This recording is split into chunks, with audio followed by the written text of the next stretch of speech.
talofa ili nei fo eso lulu mai Samoa ai usi mail whaafonga ia tamua lau Samoa Entertainment TV.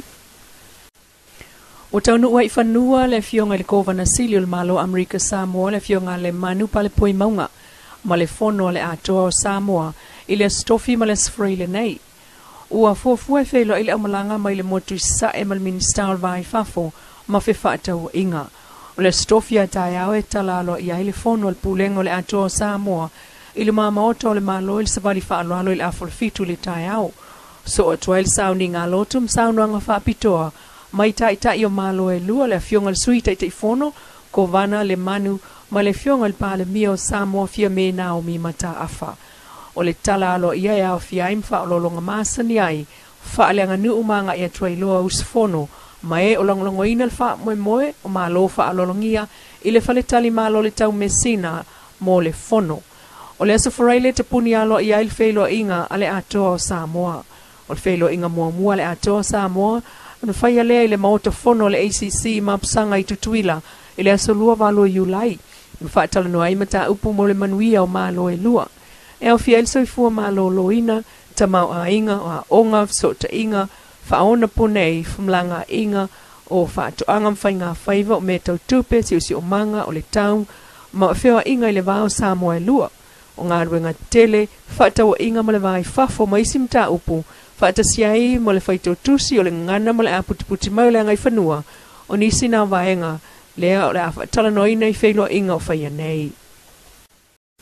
I le vao le $2.3 miliona tālani tupe e mawhaiona whaasao e le EPC po le pulengo le malusi anga whaeltise pe a whaia se laupa sene o Samoa wau e ola mai ele tise e ngausia le malusi anga whaafawina.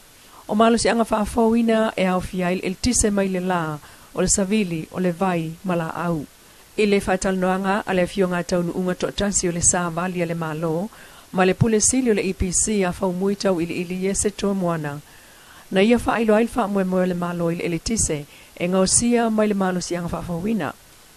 O lo sauno ai whaumuitau ili. O lo tamu whai ia o atu lua whelua lima au sial wha le malo.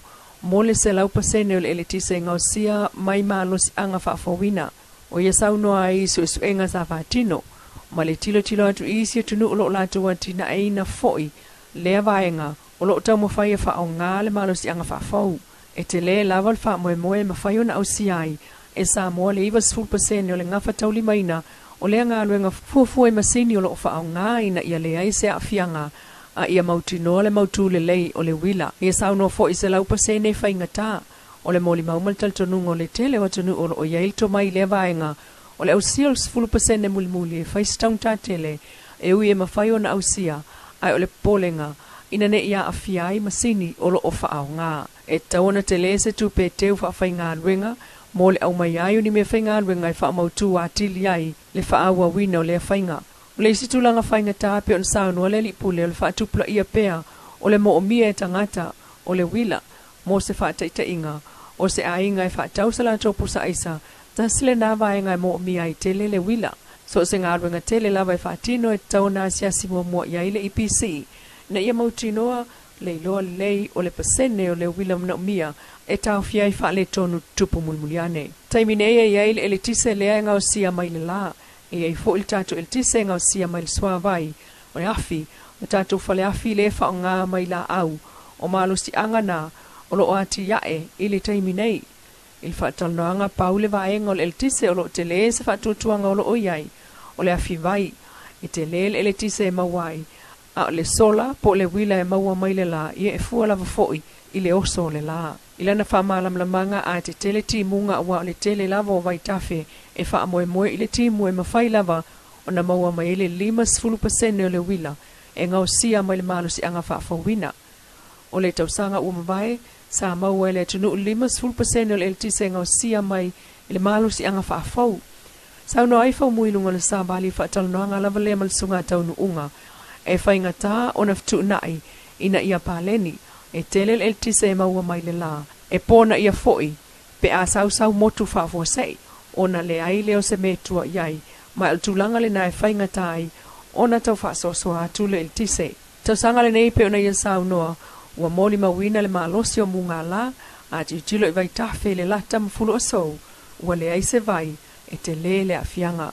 Fitu 1% o le tise lo ngausia mai afikiso, a o le se luful pasene, o lo ngausia mai le malo si anga whaafou.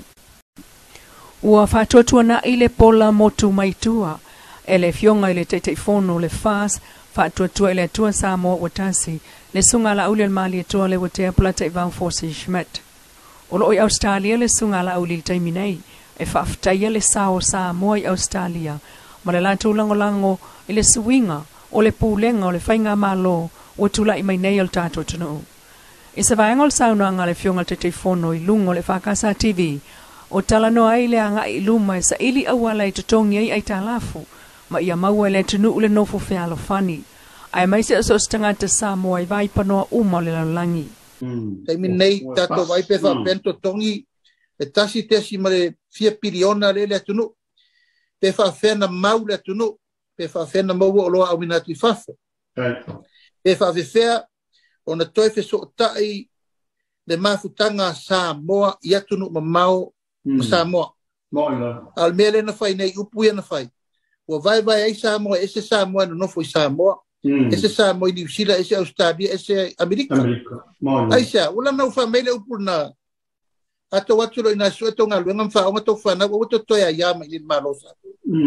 E wha whena whaina upu whapena, ta wala o le afu, malingi, ma le maa au.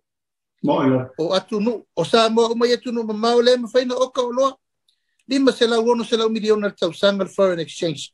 Mai fea. Mai tu pele la fotu nei.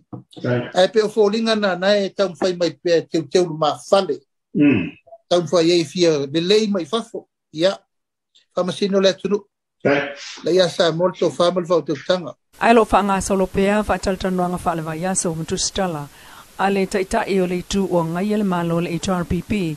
Le sunga tu le pasa ile le malia le ngoi matau ai mai ai o la to moonga pe a fai la to tu la e pule le malo se taimi a o ta pena ita i o le malo Amerika Samoa malanga mai upolu nei mo le felo inga ale ato Samoa o le stofi nei le masi e tu ai foi le lata ile toru se fulu ali imata mai ta itala vo wol tatu tunu e talivala au ile va ya solo mo so o ya le motu se sai o le au malanga tu Samoa nei o le au voli fili le motele e pe on failo mai le sunga tap so fa fial te malanga e la wo ye fa moi o le atu wai ya tava i nei i lona so tofi ai malanga tu mo Amerika Samoa o le te malanga ia po le sunga fo fa ya onga o le se manu i liamu se manu sunga fa ya ora lango le sunga po suisu au piso ya to foi male te malanga ya tap so fa fia ya male au malanga to lua se fulu male lua o le la fa msuyo mo tele se la fa